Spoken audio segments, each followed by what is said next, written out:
Good evening, Savage Universe fans. I am here. This is JM. This is Savage Universe on Thursday nights, where we talk about all things fun out in the Savage Universe. And I am thrilled to be here with Mike of Wildcards. Mike, thanks for joining us. Hey, thanks for having me, JM. It's always a pleasure to talk to you. It is. I got to go on your show Saturday, and we talked about Rites of Spring of Madness and Contagion, a couple of other things. Always enjoy going on the Wildcard Show. Why don't you tell people what the Wildcard Show is in case they are unfamiliar with it? So about 2 years ago, I ran into Ross Watson, guy who's done a lot of writing for Savage Worlds and other systems here in Broomfield, Colorado, at the dog park. We got to talking about Savage Worlds fans. I was like, well, I have a podcast I've been doing for a while, the BAM podcast. And he was like, oh, well, we should do a Savage Worlds podcast. And Wild Cards was born. And I promised Ross we would always keep it short, fast, and fun. Kind of like Fast, Furious, and fun. So it's always just 30-minute episodes. Yeah. And someone on, or we talk about some aspect of Savage Worlds, tell a few jokes. And, hey, Rigger Raven, good to see you. And we get out so people can get on with their night. We're not one of those 3-hour longs, let's talk about, psychology and philosophy kind of podcasts. We get in and get out, have a good time. Hey, Buff Dragon. Yeah, I enjoy listening to the podcast. I really enjoy being on the podcast because I know it's not a massive commitment. Like you said, like we were talking, we went off the rails. You're like, hey, we got to bring it back because we only got 5 minutes left. Let's end with some Savage World stuff, and like that's always thoroughly enjoyable. Yeah, I've had people tell me I should really go longer, and I'm like, I want to talk for half an hour. I get everything out. I'm good. Yeah. Little snippet of content. People can, it's perfect for commuting listening, perfect for, listening while you're cooking. It fits into a lot of niches really well. What is the, you just did one with me where we were talking about adventures. What's kind of future on the schedule for Wild Cards? Hey, Ted. Hey, Ted. We're going to have Pinnacle on. Daryl Hayhurst, I believe, is going to be on next Saturday. Not 2 days from now, but next Saturday, talking about the Deadlands Pacific Northwest. Mm-hmm. So that is our next big show, and don't have anything planned beyond that. So if you're a Savage publisher or one of the community content producers, hit us up. Let us know. We'd love to talk to you about what you're doing. Yeah, I will. If you need someone to put you in touch with Mike and Ross, reach out to info@savageuniverse.com. That comes to me, and I will be glad to facilitate that introduction. JM's the man. He can hook you up. I do my best. So, but you're not just a Savage Worlds fan.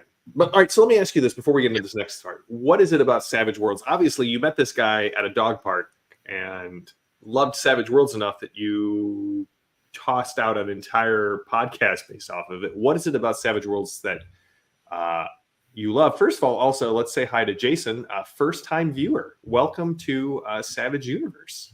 Hey, Jason. Good to see you, sir. I've been a publisher for a lot of years. I've done a lot of Savage Worlds content. I think you had me on a few years ago to talk about The After. Yeah. Which was a Western post-apocalypse that we did. Yeah, love The After. Yeah, The After's fun. John Gibbons, the creator of that, it's a lavishly illustrated book. It's just beautiful. But we picked Savage Worlds for it as opposed to other systems because I don't want to say it's because of the logo. It's fast, furious, and fun, but it does combat moves quickly. It's not like certain other systems. I won't name any names. Where like you're now entering combat. It's like you might as well be in a submarine that's diving because you're going to be isolated and contained for the next however long until things are resolved. So John Gibbons lives around the corner from you. We'll tell him I said, hey. Yeah, that's amazing. He's across the pond there. And also across the Atlantic Ocean. John's a good guy. I've been working with him for 15 years now. But great artist. And John is doing work on my new project. We can touch on that later. But I just there's a lot of things I like about the system. I like having the cards in there. Mm-hmm. Some variety, but mainly it just moves faster than some other systems I've played. So, you can kind of keep the narrative flowing without getting bogged down with stopping the check for attacks of opportunity and, what's the structural resistance of that door. And, you can kind of keep the action moving. So that's on the gut level. That's what I enjoy about the system. Let me just hit this button. There we go. No worries. Well, you mentioned your you mentioned you got a new project, and I get to. This is one of the things I love most. I get to show off art um, and in this case, we have a video. So, do you want to introduce it, or do you want to play the video first and then introduce it? I got a feeling after play the video, we'll be talking a lot about it. And I just want to give some credits beforehand. Just okay, go for it. Andrew Collis from Canada. He's the guy behind the Heroic role-playing game. He has a history in radio. He did the voiceover for this, so that's all him. I told him to go a little bit, Hawkman from Flash Gordon, and he kind of ran with it. Most of the art you see in there is Storn Cook, who we're working with for this project. I love Storn. Storn does good stuff. Yeah. There are a few images from our friend John Gibbons as well. But let it play, and we'll see what the folks think about it. All right, here we go. That was the slogan on the recruitment poster, just above a battle-weary dwarf. Hold on. You want to start from point zero? Yeah, I got to remove it from the studio. StreamYard. The way you do things does not always make sense to most of us. Here we go. Space is a bitch. That was the slogan on the recruitment poster, just above a battle-weary dwarf gripping a plasma rifle. It wasn't about glory, riches, or the gritty romance of the galactic frontier. It was a call to join Dammit, Dwarven Assault Mining and Neutralization Interception Teams. A promise of survival for you and your Dwarven brothers. A shot at a better life among the distant stars. In the outer dark, in asteroid belts, or on wilderness planets at the edge of known space, life is hard. The universe doesn't care about the dwarves who mine its bones. The threats are endless. Savage aliens, marauding pirates, and God knows what else wants to eat you alive. But with Dammit, dwarves fight back. And they survive. In the outer dark, Dammit conquers. So maybe space is a bitch. It's cold and dark and lethal. But we're dwarves! And what's more, we're Dammit! We don't die easy. If the universe wants to kill us, it's going to have to take a number and get in line.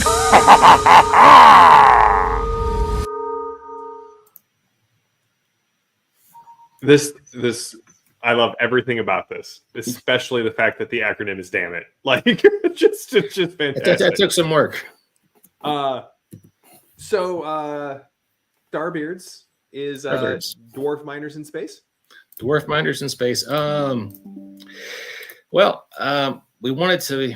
I just said Darbs in space. Oh God, my W key is stuck from playing too much Deep Rock Galactic. Yes, I was just going to say, have you played Deep Rock Galactic? A little bit. It's Rocktoberfest right now. If you still got your account active. Oh, so I do. Yeah.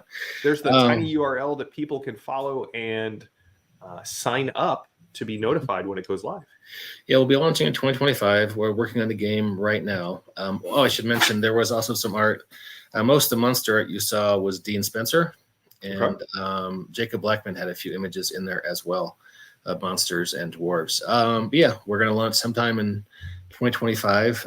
That's the tiny URL for the backer kit. Mm-hmm. The basic idea was that I didn't think I could pitch a game of people being dwarven miners and really have it get over in the tabletop RPG space. But I thought, what if you're the commandos who they send in when things go wrong in the mines? So that's kind of, you're the A team they call when, hey, mine Epsilon Prime hasn't called in 7 days. It's up to you guys. So this is the A team they send to deal with those situations.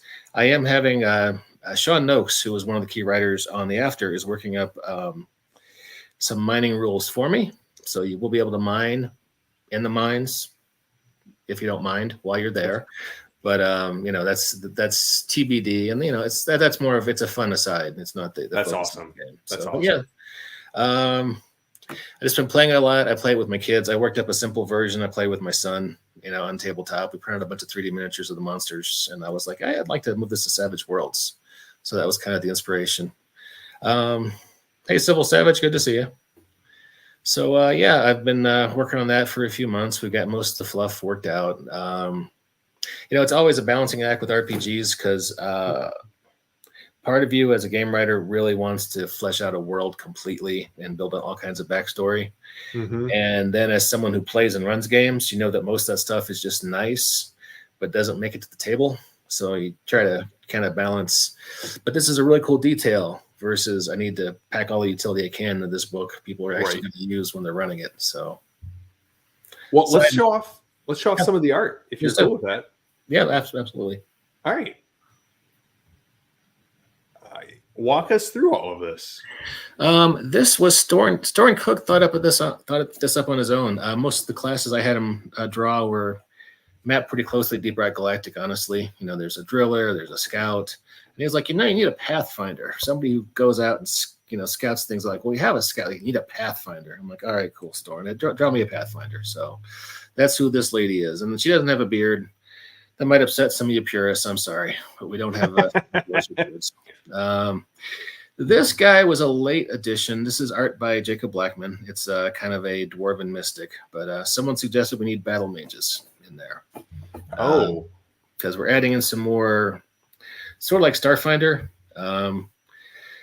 We're adding in some other fantasy races. There's going to be drow, there's goblins, and someone was like, well, you really need to have a magic system then. So we're still figuring out what it's going to look like in Savage Worlds, but this guy is one of the dwarven battle mages who accompanies the Dammit teams. Oh, love it. Yeah. I love this map. This is fantastic. This is Jacob Blackman, who is doing just amazing work. This will probably be in the Jumpstart, which we're working on now, but it's like the situation I told you about. You get a call and the mine's not answering. It's gone dark. What's going on? And send Dammit. So that's what this will be. Something's gone wrong. There's something bad in the tunnels, and you guys have to go figure it out. So that's what's going on there. Very cool. This is some of that backstory I was telling you about. This is Jacob Blackman, who does great maps, and this is the Outer Rim, the Sigma Quadrant. So this, kind of frontier quadrant of the galaxy where, you're a long way from, the law and order of the greater galactic civilization. So things are a little rough and ready out here. That's why the dwarves have Dammit to look after them, out there and in the deep black. And, these are all the other planets and races we're going to have out there. You see, we got a weird little spider shape for the drow hegemony. Mm-hmm. And I think we have a goblin dominion and co-prosperity sphere in there as well for the... Yep, I see that. Yeah, it's kind of an Easter egg for World War II people. And also, we've got goblins. Basically, they're goblins. They're raiders. And there's a bunch of other stuff going on there. Can you break out Dammit one more time for us? I can. Can you give me a second, sir, while I look that up? Sure. Just take me a second. I'll go to another fantastic piece of art to distract the chat. I appreciate it. All right, here we go. Here's the latest draft of Dammit. All right, you ready? I am. It is the Dwarven Assault, Mining, and Neutralization Interception teams. There you go. Whew, that's a lot. It's kind of like SHIELD. And if you... I was just going to say... It makes me think that somebody really wanted your name to be SHIELD. Yeah. If you pan down, this is a border we're going to be using. There's a little space dwarf there at the bottom of this image. This will be the borders on the side of the pages. This is Mr. Rick Hershey, who's been awesome. art for years. But this guy's got kind of a nice 70s sci-fi look to him. Oh yeah, I love it. I love the kind of cybernetic eye and yeah, I dig it. No pun intended. No worries. That is John Gibbons' art. That was a quick space dwarf sketch he did in like 10 minutes. He's like, hey, mate, you can have this for your little game. I'm like, oh, thanks, John. So insanely talented, that John Gibbons. Yep. I love it when artists just love what you're doing. And they're like, yeah, I made this piece of art because you inspired me. And I'm like, well, amazing. And this is more John Gibbons. Asked him to do some dwarven melee weapons. And, which are spectacular. Yeah, I really like these. Looking forward to hitting Storing Cook. That is our scout. Todd DeWitt is asking, we have ELF, the Elven Liberation Front. I didn't before this moment.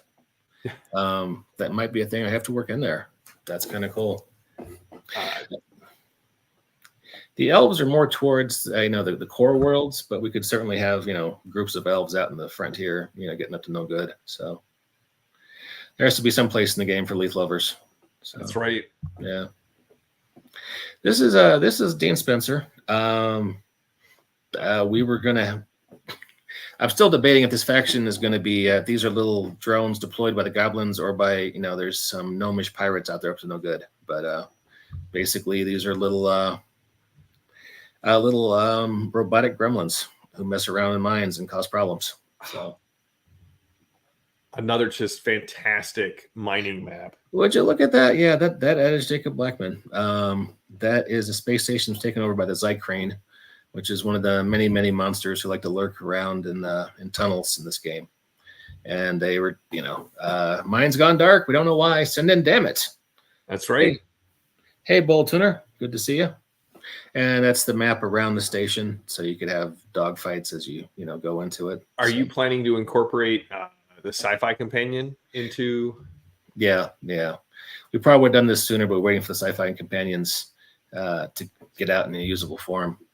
And I asked John for a driller tank, and this was the driller tank he made. This little munch guy here. So yeah, they're all dead, Dave.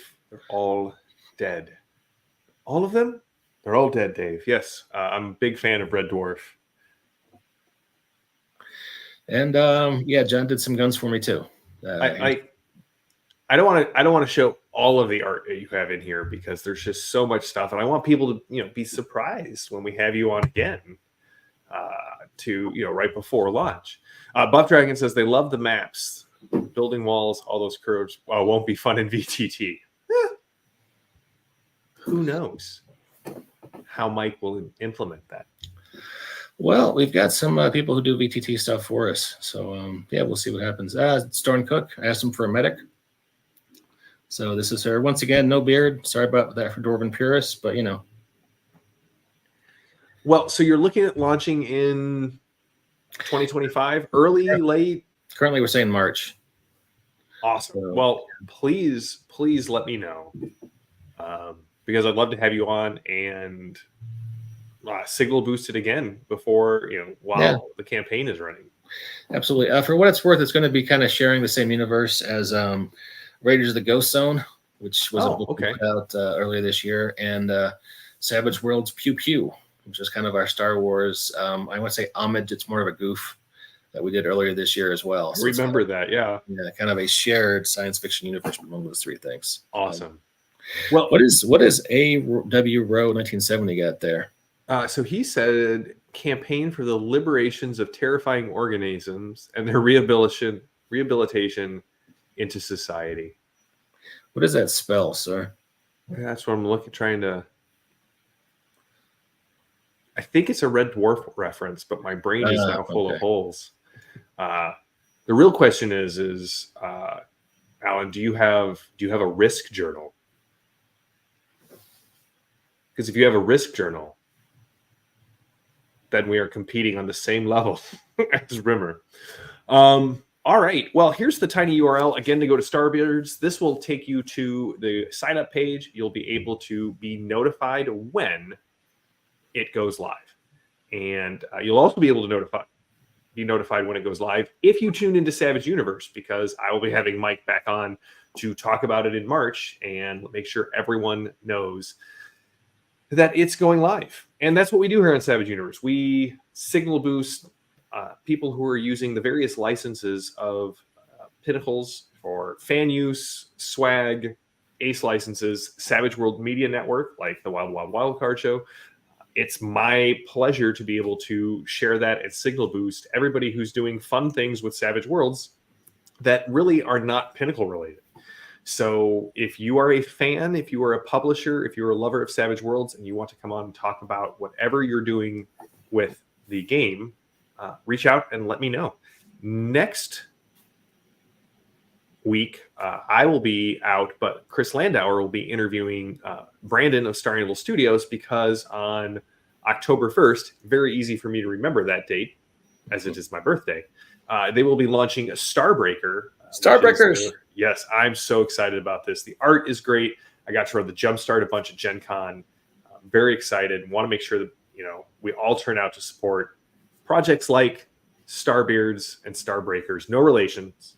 Don't break the beards. Ross actually suggested the name. I was just going to call it Damn It, but Ross kept campaigning for Starbeards. So There you go. I think I'm just going to call it Starbeards, the Saga of Damn It, or something like that. Awesome. We'll figure it out. So, hey, thanks for your time, JM. This was a good time. Mike, thanks for jumping on. And as always, thanks for doing Wild Wildcards. If you guys haven't checked it out, it's every other week on Saturday night. It's irregular on Saturday nights, 8:30, 8 o'clock Mountain on Saturdays. Awesome. Well, until next time, go out and play some Savage Worlds. I'm JM. This has been Savage Universe. And until then, may all your dice age. Have a good one. See ya.